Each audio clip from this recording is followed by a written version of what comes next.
Povo de Deus, vamos, como disse inicialmente, iniciar a nossa semana, alimentando, fortalecendo, para que durante a semana tenhamos então energia para vencê-la.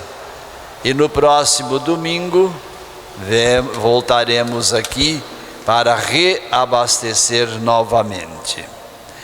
E como pano de fundo, se assim a gente pode dizer, que a linguagem do momento, nós temos na palavra de Deus a oração constante. E como nós podemos provar isso, senão pela própria palavra? Nós vimos aqui na primeira leitura uma promessa. Qual é a promessa? Estarei de pé no alto da colina com a vara de Deus. De pé no alto da colina com a vara de Deus.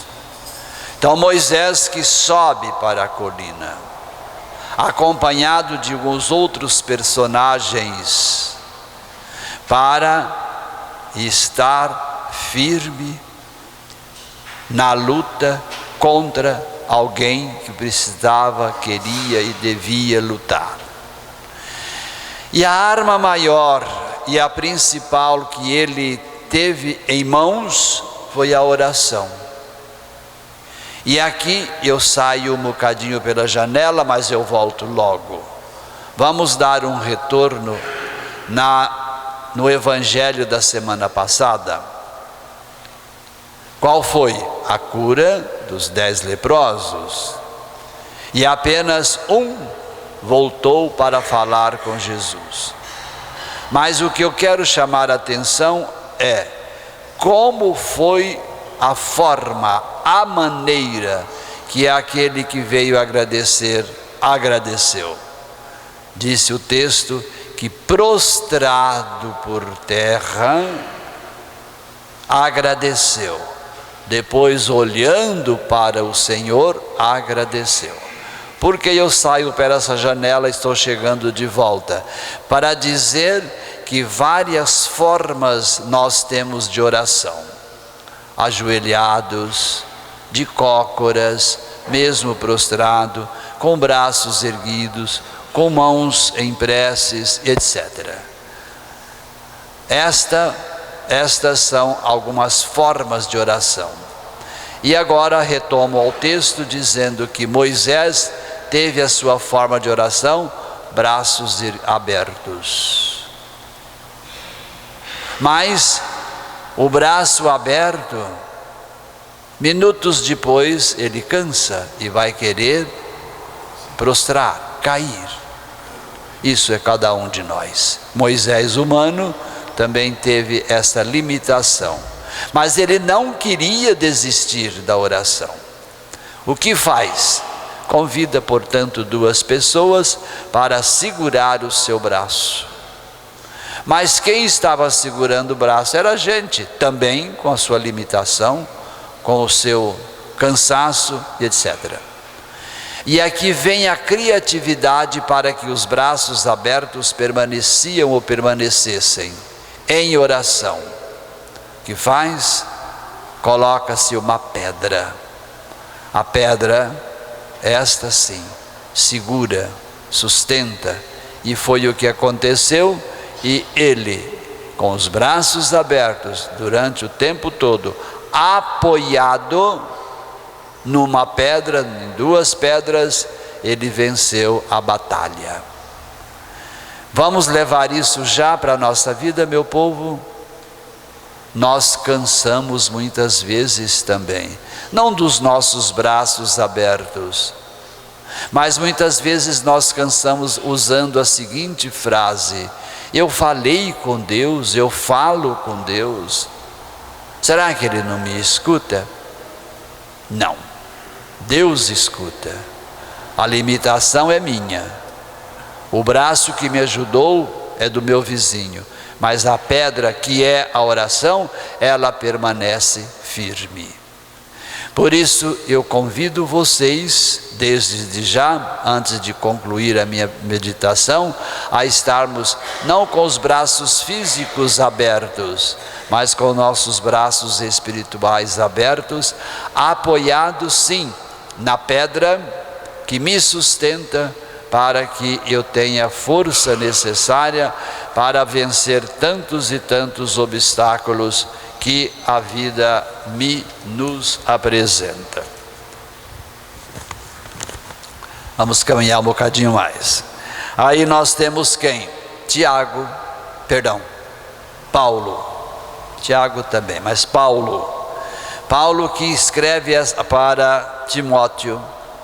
E escrevendo para Timóteo, está fazendo com que Timóteo volte lá no princípio da oração.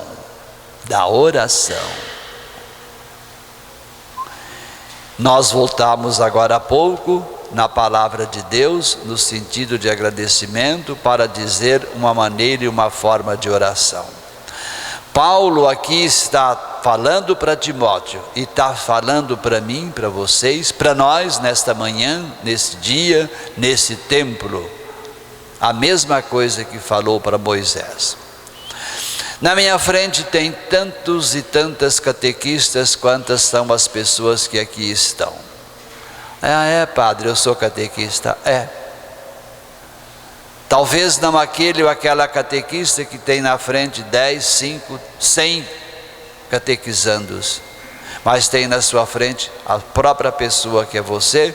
Aí você vai abrindo o leque, então você é um catequista. E como catequista que você é, ou que nós somos, onde que nós vamos encontrar os elementos necessários para a nossa catequese? Paulo responde. Não é o padre que está falando para vocês que responde, é Paulo, está lá. Qual é a resposta de Paulo? Desde a infância, conheces, onde que está? Conheces as Escrituras. Na minha frente tem pessoas com várias idades. E essas pessoas com várias idades, quando eu estou falando, deve estar se reportando, sobretudo, ao pai, à mãe, à catequista. Está se reportando a si mesmo para encontrar novamente, reabastecendo nesta manhã a fonte. Qual é a fonte? É a Escritura. Está aqui muito claro. Por quê? A Escritura, ela tem o poder de comunicar. Comunicar o quê? A sabedoria. Que mais? De conduzir a salvação pela fé em Cristo Jesus. Paulo então está dando esta catequese, está trazendo para Timóteo esta força para que ele não desanime. Por isso que ele fala aqui ainda: eu te peço com insistência. O que ele pede?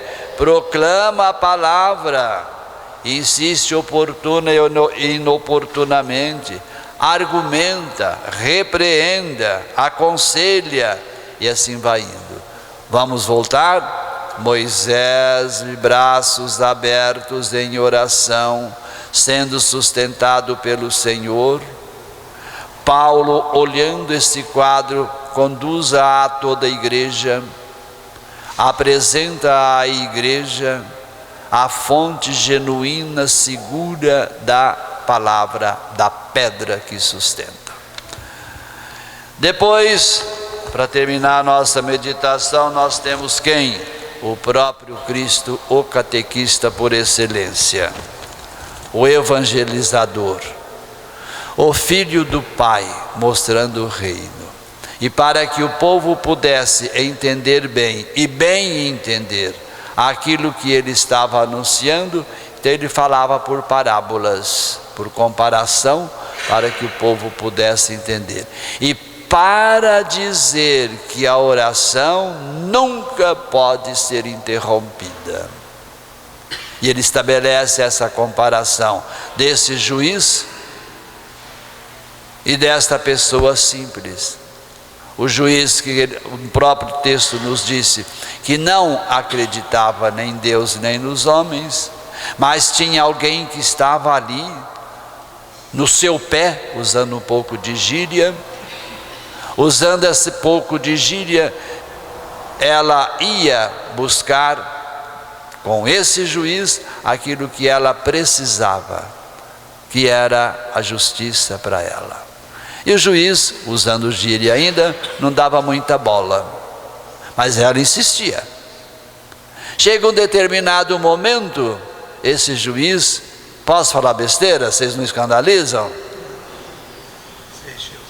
Vou falar.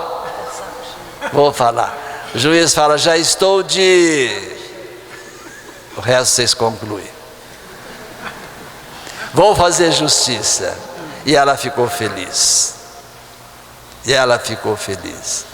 E ele também ficou feliz.